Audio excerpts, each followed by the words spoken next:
രാവിലെ എഴുന്നേറ്റ് കഴിഞ്ഞാൽ അക്ഷയുടെ ഡ്യൂട്ടി അക്ഷയ് കൃത്യമായിട്ട് ചെയ്യും. എന്താ രാവിലത്തെ ബ്രേക്ക്ഫാസ്റ്റ് കഴിച്ചിട്ട് നേരെ ചൂണ്ട എടുത്തിട്ട് പോയി ചൂണ്ടയിടാനായിട്ട് നിൽക്കും. എന്താ ഇതിൽ ഇത്ര രസമുള്ളതെന്നാണ് ഞാൻ ആലോചിക്കണേ. ഇത്ര നേരം നിന്നാലോ ഒരു മീൻ കിട്ടണേ.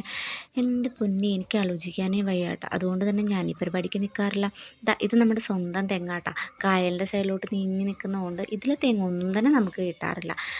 ഒഴുകി പോവുകയോ അല്ലെങ്കിൽ വള്ളക്കാർക്ക് കിട്ടുകയാണ് ചെയ്യാറ്. പിന്നെ കയറ്റക്കാർ വരാറില്ല.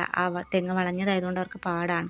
അതുപോലെ നമ്മുടെ കരയിലോട്ട് ഒഴുകി വന്നതാണ് ഈ മാങ്ങ, ഇതുപോലെ ഒതളങ്ങ, തേങ്ങ, അങ്ങനെ ഒരുപാട് സാധനങ്ങൾ ഒഴുകി വരാറുണ്ട്. നമ്മുടേത് ഒഴുകി പോകുമ്പോൾ നമുക്ക് വേറെ എവിടെയെങ്കിലുമൊക്കെ കിട്ടുമല്ലോ. പക്ഷെ നമ്മളങ്ങനെ അധികം എടുക്കാറില്ല കേട്ടോ. അങ്ങനെ കുറേ കാത്തിരിപ്പിനൊടുവിൽ നമുക്ക് ഒരു കരിമീൻ പള്ളത്തി കിട്ടിയിരിക്കുകയാണ്. പക്ഷേ ഇവനെ മാത്രമേ നമുക്കിന്ന് ചൂണ്ടിട്ടിട്ട് കിട്ടിയുള്ളൂ കേട്ടോ. ഇന്നെന്തോ നമ്മുടെ ദിവസം അല്ലാന്ന് തോന്നുന്നു. ആ ഒരു മീനെ മാത്രം കിട്ടിയിട്ട് നമുക്ക് വലിയ കാര്യമൊന്നുമില്ല. കാരണം എല്ലാവർക്കും കൊടുക്കണ്ടേ. അതുകൊണ്ട് നമ്മൾ അവനെ അങ്ങ് തുറന്നു വിട്ടു കേട്ടോ. പോയി ജീവിക്കട്ടെ.